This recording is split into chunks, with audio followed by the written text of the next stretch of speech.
So we are looking into a lower bound, not GLB, that is greatest lower bound.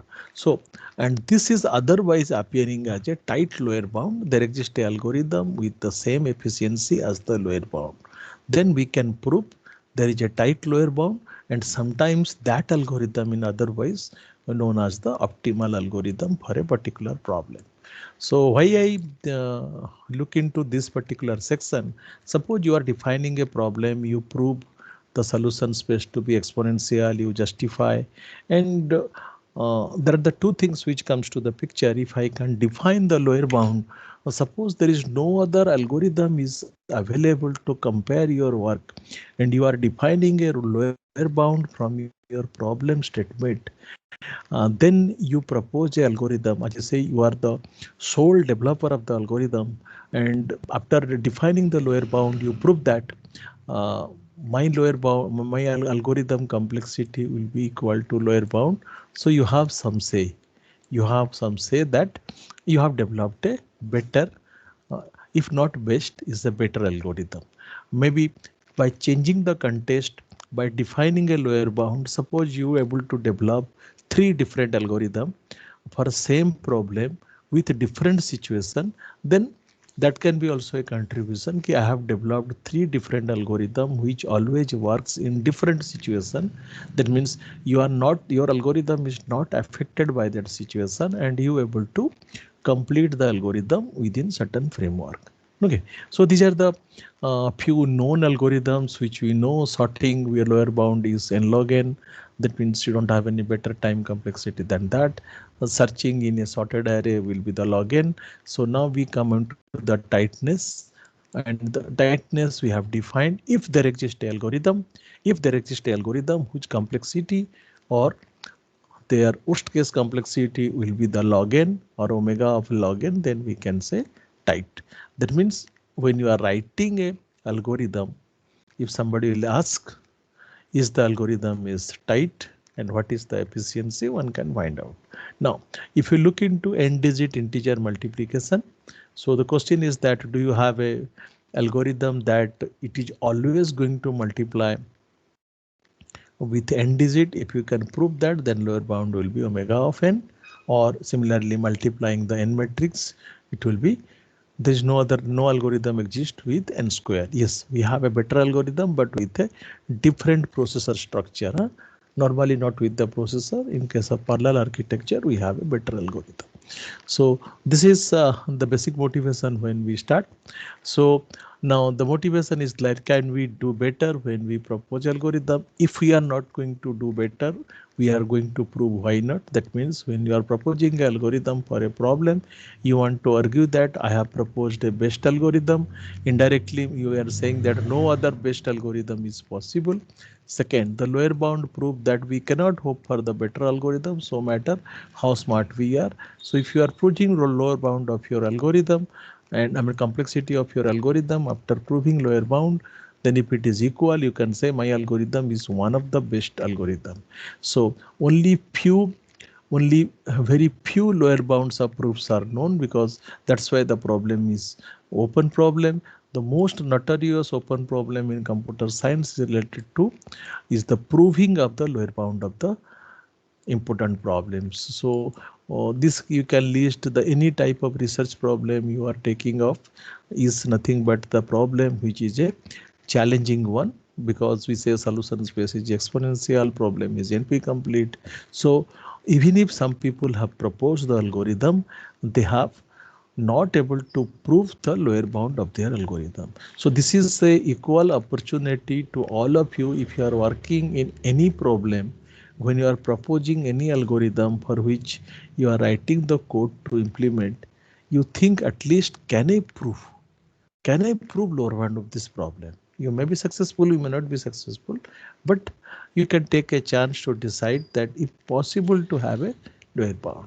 So the method of establishing a lower bound, it's a established framework. One is the trivial lower bound, which try to take some type of tree analysis in terms of the height of the tree, in terms of a recursion we can prove. Second is information theoretic argument. This also try to indirectly take number of comparisons.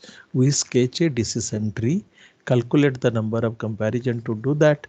Second, that adversary argument, and that's something when you try to prove that if P is true, what is the value of Q? If P is not true, what is the value of Q? Like this certain argument. Then the problem reduction. So problem reduction, again, it's a typical things what you have seen, and that we can reduce the problem to existing something lower bound, then we can go for that.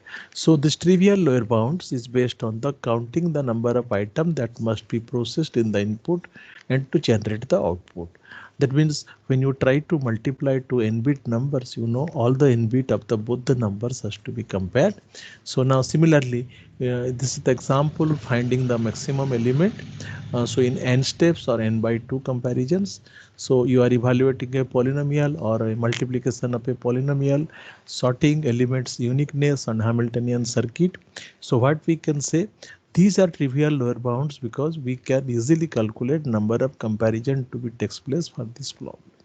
So then this trivial lower bounds may be or may not be useful depending on, because it's a natural way to guess that what will be the lower bound of a algorithm. Okay. Then if you look into the many element to be processed, sometimes in some of the sorting techniques like that, some elements are not subjected to comparison directly. You copy those elements to the output, or if you'll go for a discussing a typical two-way merge algorithm, and you'll ask to find out the lower bound. Let us come into the merge algorithm. What will be a typically lower bound? If I want to merge two array, each of size n, and they are in sorted order, what will be the lower bound? You must come across the merge algorithm, two-way merge in merge set. What will be the lower bound? Sir, order of 1. Order of 1.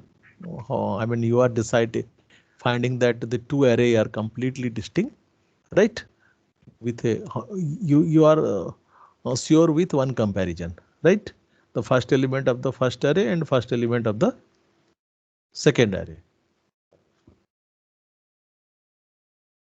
Yes, is it clear? Yes, it's with Yes, one sir. we can do that. Okay, so that is the very typical things, the trivial argument we can do that.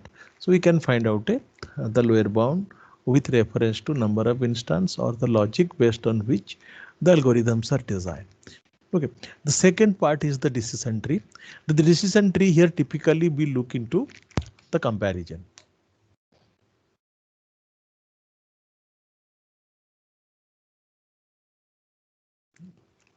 Am I audible? Hello? Yes, sir. Yes, Yes, sir.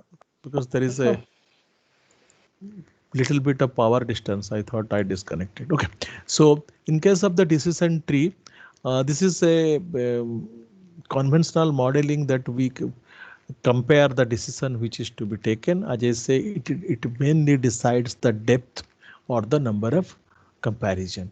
Now this is a conventional model of algorithm involving comparison. So we have, when we try to represent the number of comparison to take a decision, we have a root node, we have internal nodes, and we have the leaf nodes. So internal nodes represents the comparison, leaf represents the output. So the decision tree is a typically of 3 element for the insertion sort.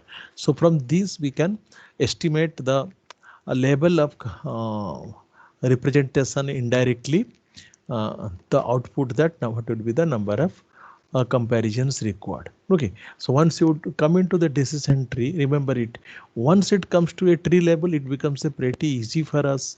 When we have n element, how many, what will be the out of there? If there are n element, we can, and I can supply any sequence. When I'm going to supply a sequence, it is all permutation of that numbers. That is the something it says. So now, so number of leaves, it will be n factorial. Any comparison based sorting algorithm represented by decision tree, that is fixed size is n, so it can be the permutation and combination of the instances, so it will be n factorial. Height of the binary tree with n factorial leaf will be simply n with log n factorial with log n factorial. Okay, so minimum number of comparisons is in the worst case is greater than equal to the ceiling function of the log 2 of n, because you need to traverse that. Okay, for any comparison based sorting algorithm, 6 the longest path represents the worst case. So that is indirectly proportional to the depth of the search. Okay, then this proof only we can say if when looking into the ceiling function, we can assume this will be bounded by n log n. So that is just Alling's approximation, just to remember. So with reference to this, we can argue that merge sort and the heap sort has a tight lower bound. Okay, the merge sort and heap sort are the tight lower bound. So then you can specify to a problem. Let us say there are 10 items to be sorted using merge sort or heap sort, and you need to find out exactly number of comparisons required. So third category, your adversary argument. So this adversary argument, it is just the guessing game, or we can something say like just like a hypothesis. This is a game between the adversary and the unknown algorithm. Algorithm claims something, adversary comes claims something. Adversary has the input and the algorithm asks question to the adversary about the input. The adversary tried to make the algorithm work the hardest by adjusting the input constantly so that he will I mean the algorithm has to win or the adversary has to win. It wins the game after the lower bound time or lower bound is proven if it is not able to come up with two different input. So first one, this is a simple example. What the algorithm says, guessing a number between 1 to n using yes or no question, is it the largest than x? So then adversary's reply comes, put the number into is a larger of the two subset generated by the last question. So sometimes we used to play this type of game, try to guess a number. So now let us look into a simple thing, the merging of the two sorted list. Right? When the merging of the two sorted list, we know what is the number of worst case comparison we can do. Now, how the merging is possible? The adversary simply told that he arranged according to a sequence B1, A1, B2, A2, a simple order of merging. Okay. So this claim that any algorithm requires to do n minus comparison to output the above ordering. Okay, I think just now you told it is required order of 1 if I found the two arrays are distinct and they are complement to each other, but both are in the sorted order. So claim that any algorithm requires at least 2n minus 1. That is, if your one first element has to compare with all element of the next of the array, second element again is compared to the rest of the element of the array. So there are n elements. So you go on comparing, last element will be copied. So that results the minus 1. So this is the total number of comparison. So now you have to design an adversary to prove that finding of the smallest element in set of n element which requires n minus 1 comparison. So this is just what you need to do. You have to design the argument or the logical argument with based on that argument. Every time you try to get an answer, it will be, I mean, that question will be asked. Okay. Then the last one, if a problem that is a reduction problem, if a problem Q can be reduced to the problem P, then Q is at least as easy as P or equivalent. You can say P is at least hard as Q. This is a typically reduction process what we discuss. So design an algorithm for Q using an algorithm for P as a subroutine. The idea is that if problem is at least as hard as Q, then the lower bound for Q is also lower bound of P. So typically reduction problem. And now you come to the example. Finding P is an algorithm that finds the minimum spanning tree for endpoints, or your Cartesian minimum spanning tree or Euclidean spanning tree problem, or Cartesian or the endpoints are in a plane, and Q is the element uniqueness of the problem, and it's known to be n log n. So in that way, we will be reducing the problem into another problem. We can prove it. So what is how it goes? P is finding the minimum spanning tree for endpoints in Cartesian plane. Q is the element of uniqueness problem known to be omega of n log n. Now, if I'll able to reduce reduction of from Q to P, if it is possible, reduction from Q to P is possible, then then the the lower bound of the Q will be the same as the lower bound of the P. It is very much similar to the reduction when we try to prove the problem to be NP complete. Okay, so in nutshell, we have 4 techniques, and if you will go through the proofs, I just ask you just to go through the proof first, and then we can explain again. Now, if you talk about a lower bound of a problem, is the least time complexity required for any algorithm which can be used to solve this problem. What we try to do whenever we represent a problem, at least we can write a theoretical algorithm which supposed to be define, or I can put some argument to define the worst case lower bound. Okay, if we fail to do the worst case lower bound, then we can go for the average case lower bound. The lower bound of a problem is not unique. Why? It depends on the representation. It depends on the representation of the instance or the input, or depends on the representation how you try to solve this problem. But every time it will be expressed in terms of the instant characteristics. So lower bound of a sorting, which predominantly why we are thinking sorting is a problem, because the lower bound of a typical sorting is your order of n, and still we do not have any algorithm which is order of n. And sometimes if you look into a randomized algorithm, you are able to find out, if you are lucky, you can find out with the order of n. So at present, if the highest lower bound of a problem is omega of n log n, and the time complexity of best algorithm is order of n square, you may try to find out the higher lower bound, or you may try to find a both lower bound or algorithm may be improved. What is this idea actually?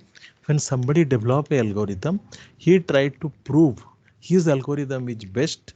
Then instead of comparing with other algorithm, he tried to present a proof that lower bound of a problem, his problem, and the problem which he is solving is equal to the complexity of the algorithm which he has proposed.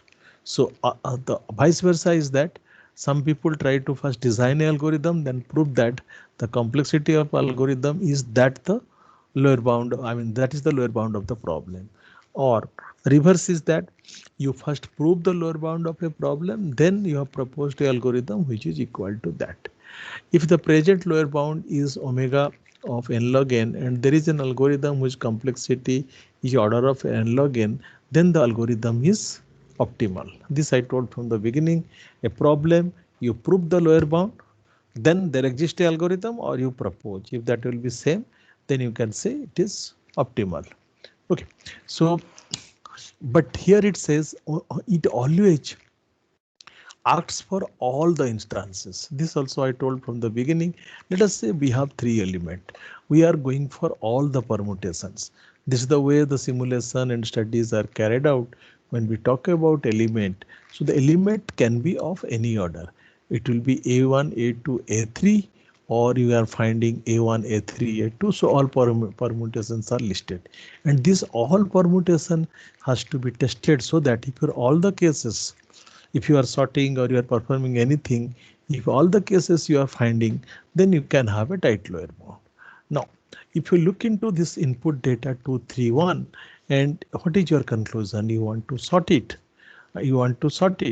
Then what will be your action? A1 is comparison to A2. So then you are comparing A2 is A3. So the result is that A2 and A3 will be exchanged. Then A1, A2 will be exchanged. Very simple thing. If the input will be 2, 1, 3, then there will be exchange between A1 and A2.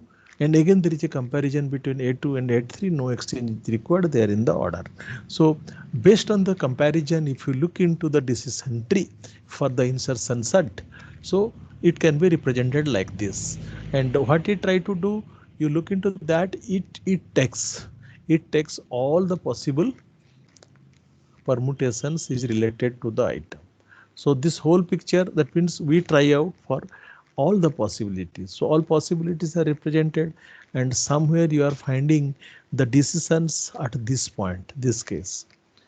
If you supply 1, 2, 3, only you need to compare to confirm A1 and A2. Yes, they are in order. Then A2 and A3, yes, they are in the order. Other things you see, we are coming to the leaf level. So from this, if you'll go for the bubble set, Similarly, you need to compare to do that. So based on this, if you look into the lower bound, it goes to the structure. The input is the n factorial distinct permutation. So if you will consider all the leaves, there are n factorial leaf nodes in a binary decision tree, and moreover the height, or if you look into a balanced tree, then definitely the directly proportional to the height of the, the height of this particular tree. So that will be the order of log n factorial, because there is n factorial number of permutation. So then we prove that the lower bound is to be omega of n log n.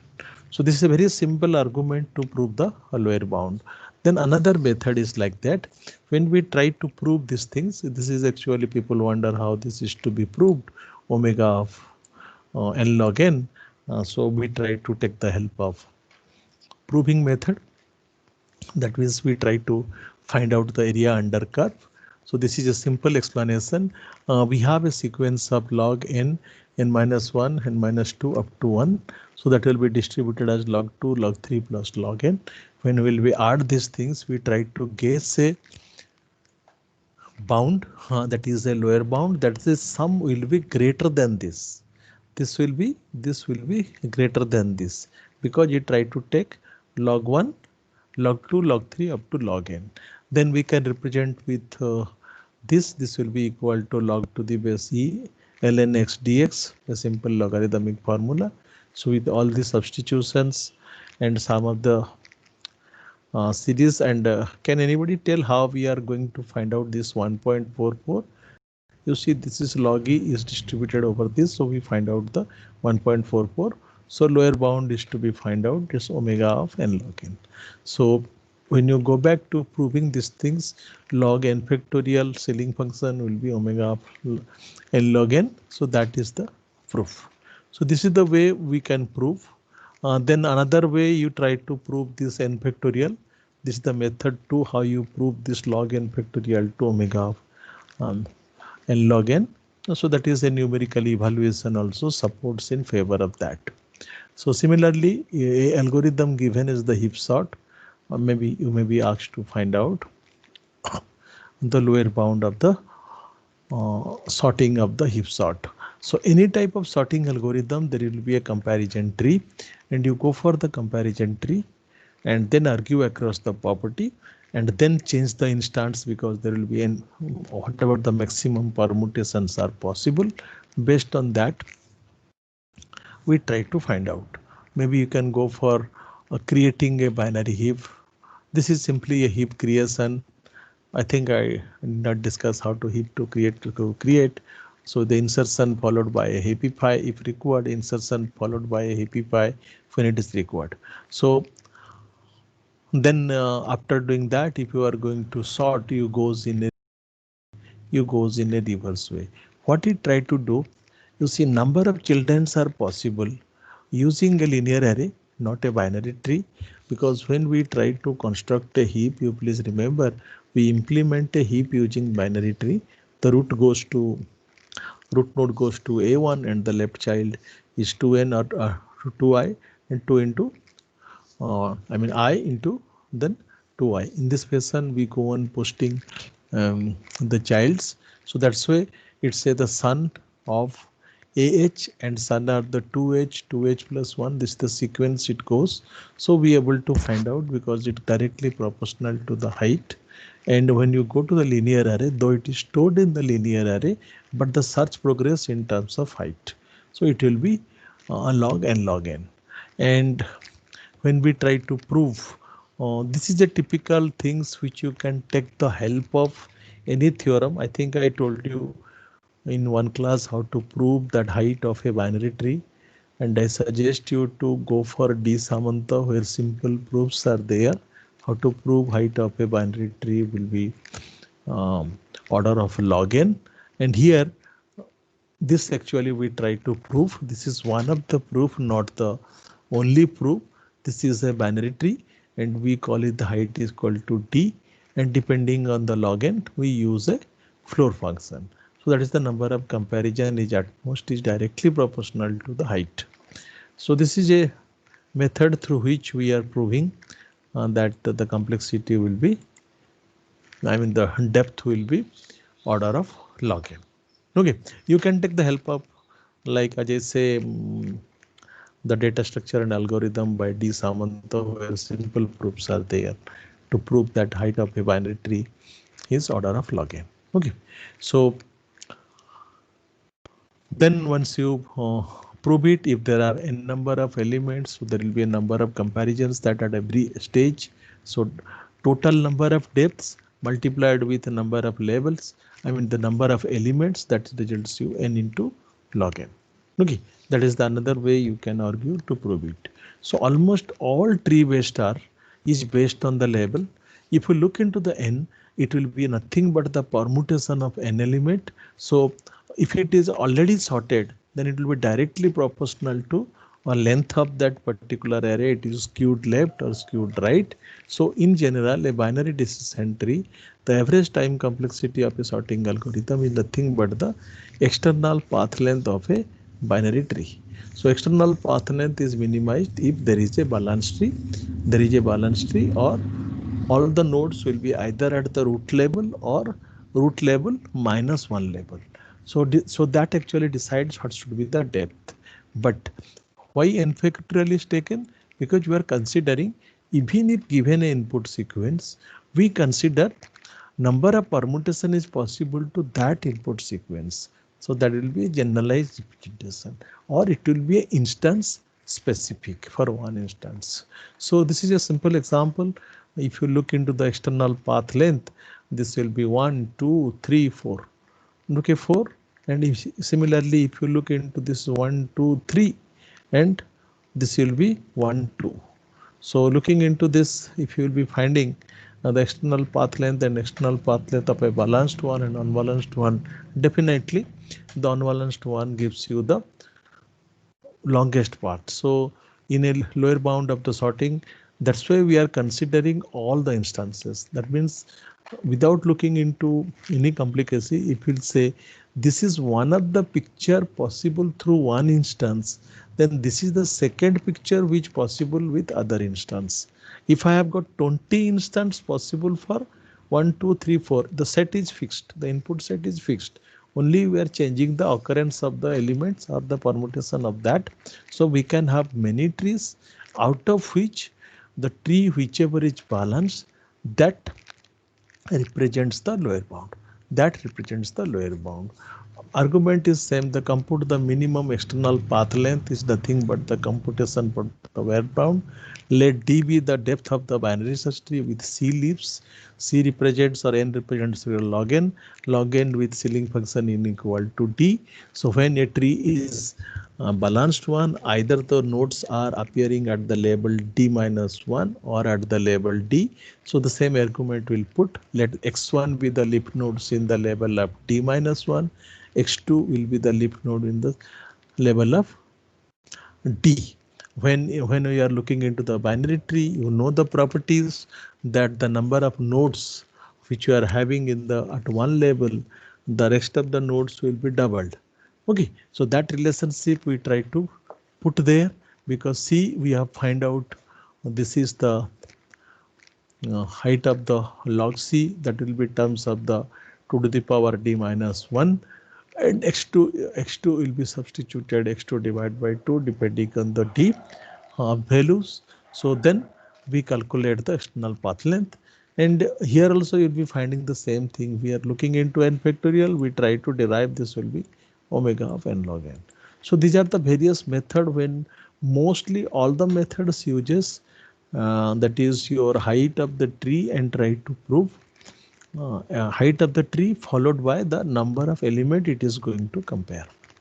Okay, so this is a typically lower bound uh, concepts, how we try to prove this thing. So we have some predominated lower bound. So quicksort is optimal in the average. Means what? Quicksort is optimal in the average. You try to sort an element using quicksort. You do all the permutations. That means you are taking n factorial element. By taking n factorial element, you try to measure the worst case performance. And if you are going to measure the worst case performance, you got that one. After measuring the worst case performance, you are finding the average case lower bound. How you are finding? Because you have got all the permutation of element. If the average case time complexity of the heap sort will be same as the n log n, then we can say the heap sort is optimal in the average case. So you have a lower bound. I mean, the average case lower bound is found, and you try to match that one. So it will be average case. That means for a sorting, because it happens based on that permutation. Initially, you are supplying 1, 2, 3, 4, but if you try for one instance into 1, 2, 3, 4 and comment, it will not be acceptable. You have to go for all permutations of that input instance. So this is the only key points to remember, that you have to try with all the instances. This is not required. This is again we try to prove that one. And sometimes just like advisory argument, we are going for some good case. We call it as a oracle. So this oracle is that means you say the voice of the heaven, and you try to guess something. Okay, let it be a case that A1 is sorted out, A will be in sorted order, B is in sorted order. Then we have a very ideal case that if the output is to be compared, then we have a ordering like this: A less than equal to B1, A to B2, like this, what we have seen. So that is one of the argument which can be put forward, and we can say the convolutional merging problem in the optical case for m equal to n, that will be the number of elements which are going to be sorted, because there are two sub arrays and m and we have n element. So then another thing is the transformation, the reduction which we have presented. Now this is with another notation that A reduces to the problem B. I think I have explained this a repetition of the slide, how a reduction has to be takes place, but here it's silent about the like the algorithm which transforms. As we say, we much talk about that, that the algorithm which reduces that, it must be polynomial. Here we are not talking about that. Okay, so if we look into some typical questions, because the lower bound is mostly popular when we try to prove that the algorithm which I am proposing is the best one. Suppose, so let us come to the question. Suppose we are given a sorted list of n numbers, and then the list is set is like x, and your x1 is less than equal to xn. We are asked to check whether or not there is any duplicate in the list. That means you are writing an algorithm to find out the duplicate. What are limit to the algorithm which compares a pair of element with a procedure? We assume that there is a procedure compare I comma j, and which returns less than, greater than, or equal to, or the decision depending on the value of xi and xj. And you need to ask to find out the lower bound. So here how to proceed? We assume that the algorithm returns either the distincts if there are no duplicates, or ith element equal to j element which is duplicate, that is in particular xi equal to xj. Note that if there are multiple ties, that means we have such cases, any one can be reported. So prove that the good load bound of the number is called to compare to solve the problem. So here the one way is best that you can go for a decision tree, which is the easy one, and sketching the decision tree and finding the limiting cases will be easy. So the before selecting the proposed algorithm using adversary argument to prove it, if you want, go for adversary or you go. So it is useful to determine the lower bound and the simplest and the most straightforward algorithm. When a basic approach simply works the list of the comparisons with the current element to next element and looking for the duplicate. This takes maximum n-1 comparison. So we try to prove that using adversary argument, this n-1 is the best lower bound. This is the another way, I mean another approach to prove how you will be proving it. Okay, very simple. You will try to prove using a argument, adversary argument. Take copy the idea of adversary argument and argue that what will be the lower bound of the problem. Okay, so we have one or two examples are included for the lower bound theory, and I think these all are related to the question which is typically asked. And when we will come to the example number 2, given a 2n minus 1 lower bound on the number of comparison to the sorted array. So how the solution is to be worked out. Um, you can notice that there will be 2n minus 1 number of comparison. Definitely when we are comparing a1 with all the elements of b1, a2 is also compared with all the elements of uh, b1 to bn. So each time you are comparing all the elements, but when you are finding the last element, so some decision is taken, so to n minus 1 comparison. So our next most important is the adversary argument. The adversary argument is that assume that there exists a algorithm which runs into 2n minus 2 comparison. Look into that. Here we first claim that 2n minus 1 comparison. So the argument we set like this. If the adversary is true, then this is wrong. If this is found to be false, then 2n minus 1 is the result. So assume that there exists algorithm A which runs 2n minus 2. Just like we try to prove. We do not know whether it will be true. If we'll prove it, it will be 2n minus 2. Otherwise, it will be 2n minus 1. So let x be the least, so that any arbitrary element xi will be 2i minus 1, and I is 1 to n. Y be the least to yi, where 2i this. So we try to say let there will be a special case. We have a set of numbers which are odd numbers, another is even numbers. Note that all the elements both least are unique. That is the assumption. Now you run a algorithm A on input x and y, so both the sets are subjected. Since it only takes 2n minus 2 comparison, there must be at least one element xi in the final merged list which has not been compared with yi and yi minus 1. Read it. That means as we argue, there we have argued 2n minus 1, but we are saying this algorithm takes 2n minus 2. But if we'll prove one element is not compared, then it is true. If there exist the two cases, either xi has been compared or yi compared to yi, or it has been compared to I minus 1. So we'll show that the case where xi has not been compared to yi. That means n minus 2 is not the correct. Then which one is correct? N minus 1 is correct. Okay, this is the idea. Just like negation, just like a negation of p and negation of q. If x is not true, then y is true. First, we assume that x is true. That implies the output. So we are going to prove that it is not possible with 2n minus 2 comparison if it is producing the desired output. Hence, 2n minus 1 is the correct. Okay, so this is a typical example. Xi equal to 2i minus 1, set xi equal to 2i, I equal to 2n minus 1. This does not change the order in either list. That means it is not compared. So we conclude that 2n minus 2 is wrong, the number of comparison. So we accept it will be less than, in the sorted list, it will be less than, either it will be 2n minus 1 or is less than that.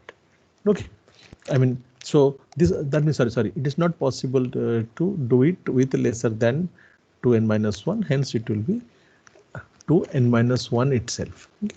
So because we try to prove a lower bound, we try to take a lower value. And that means if your actual algorithm is 2n minus 1, in adversary argument, you take something less than that. You take something less than that. Okay. So there is one more example, third example. We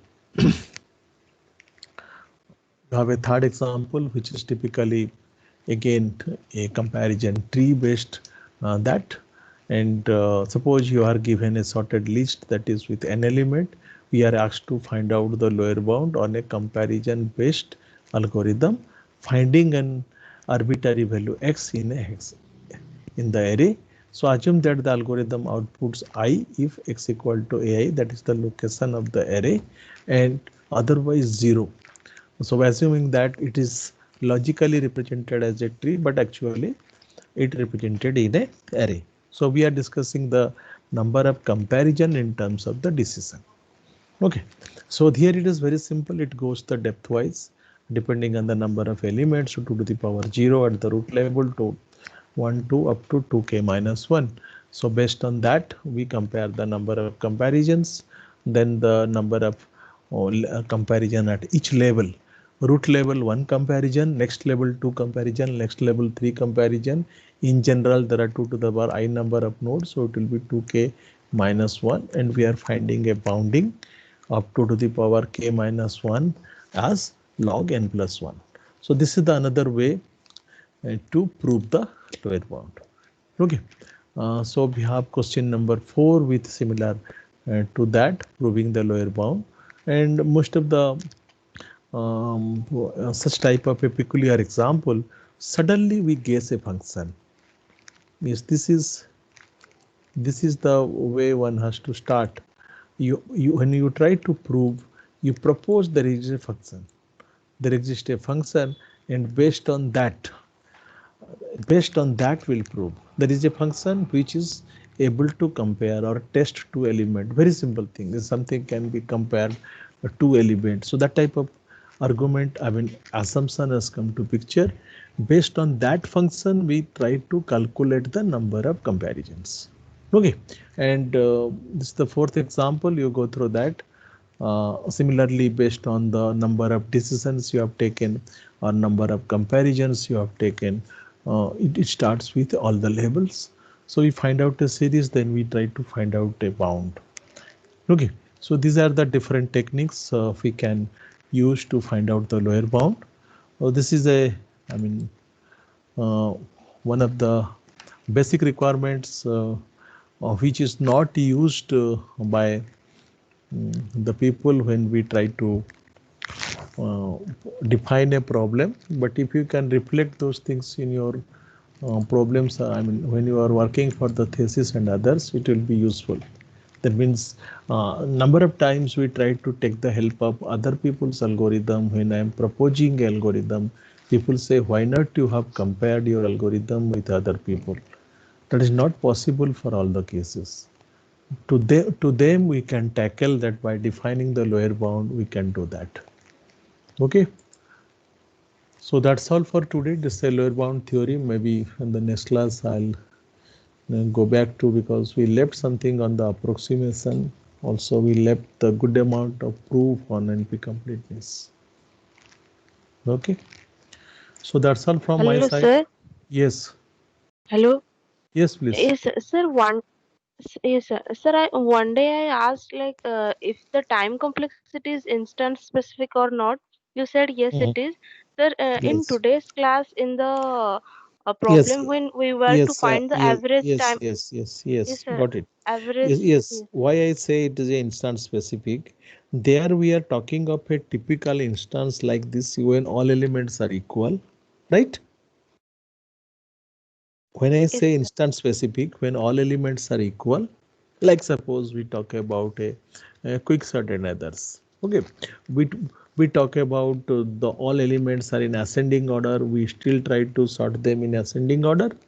Either all elements are equal, but here you see, here the input which you are supplying, we do all the possible permutation. Find out the difference orderings. Here, when we talk about lower bound, we are talking of the permutation. That's why the n factorial is the picture. And we tried, that is the reason we try to take the average. But if you will get a case that when all elements are identical, or they are in ascending order, or they are in descending order, they are different. Okay, so it is depends on instant. It's a instant specific. Okay. But when you try to Sir, find out the average case, listen, when you try to find out the average case, we try to address as much as cases are possible. Yes, please. What you are talking? Bolo. yes, sir. Yes. Sir, I was confused how No. exactly to sir, how exactly to define the time complexity? Is it the time required by the best case, like it's the least time to solve a problem, or it is the lowest of the all times, means considering all the probable permutations? That means when you are looking for a tight bound, na, if you prove my algorithm is going to behave for all cases, all permutations, okay, all instances, you use if you able to use a word for all instances, my algorithm is complexity will be like this. That is the conclusion. But for all instances, you are not finding that. Let us say bubble set. Okay, if all elements are equal, what will happen? If you implement a modified bubble sort where you take care of that, if number of comparison becomes 0, I'll terminate. That becomes a special case. Now you take a input, perform bubble sort, enter all the permutation, out of which one may be in ascending order, one may be in descending order. If the elements, if my sorting is to be arranged in ascending order and you supply a element which is already sorted in that order, so how many comparisons you need? The least number of One comparisons. comparison, but that cannot say the lower bound. You have to go for average, na, for all the cases. Na. One is already sorted. Then you can take any other order. So out of this n combination, n factorial combination, one case is your order of one, right? Not all cases are giving you order of one. That's why we are trying for lower bound theory. We are trying the n factorial. Okay. Okay. But there are the instances for which the algorithm behaves a particular things, like when all, if somebody say if all elements are equal, but that does not represents the argument which we discuss here. Na? Nowhere items are equal. Na? There are assumptions that items are different, unique. Okay. Yes, sir.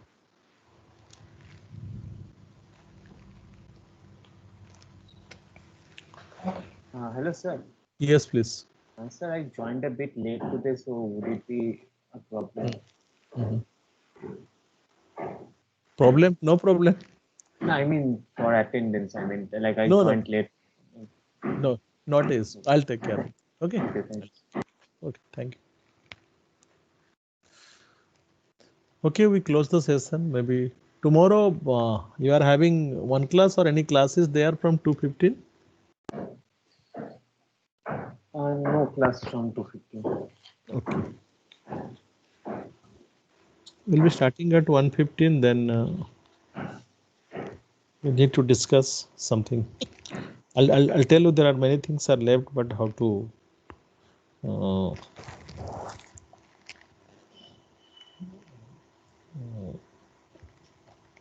to proceed. I mean, how to complete. Maybe we need few extra lectures. As I say, we'll be meeting in Saturday. Maybe 2 or 3 Saturday will be good for me. I think your new semester starts from 14th. I think Monday. Eh? Yes, sir. Not On Monday. 15. Yes, sir, Yes. Monday. Monday, I think there will be a vacation again. We got a notification for that. No, sir. Maybe the order has not come out. I think we are closing somewhat. Last week is, maybe resumed on 4th. Last week, I think completely closed. I mean, I think it is continuing up to 25th. And after that, 26th onward, Saturday, Sunday. Then the next week up to 3rd January, I think. Only this many days will be the break. Wait for the announcement. It was some decision is taken. So 25th will be the last for this semester. With this, at least, maybe you can say 9 days, including the, or typically 1 week vacation. As first, usually the college opens on 1st every time. This time will be exception. Otherwise, 1st is the day of registration for the people. But you wait for the notice. Okay. And sir, will the Yes. same two end on March or April? I think it will be running up to March. And after that, I think if the exam is to be conducted, definitely there will be gap in between the exam, 2 semester. My model will be that when you will be in a continuous fashion, second should be conducted fast, followed by fast. Yes, because we'll be remembering. Yes, No, that sir. will that will be addressed actually. It's not your concern. Administration also concerned about that. So it should be the second followed by the first with a break. Break at least a 15 days because everything it will wind up by April 30. Usually April 30 is the last working day of the semester. Okay. If everything finishes in March, by March 30, ideal case, and the April first week will be one exam with a break, then April last week will be the one exam. Usual schedule is the April last week is the exam week. Sometimes 7 days, sometimes 9 days. So in regular days also December is complete vacation and November last week is the exam. November 30th is supposed to be last working day for the students. Okay, let us hope the way things are progressing, hopefully everything will be, I mean, you are not losing anything. Your exam will be completed. Max to max, there will be 1 week delay, maybe first week of May. Okay. Okay, thank you. We close this session.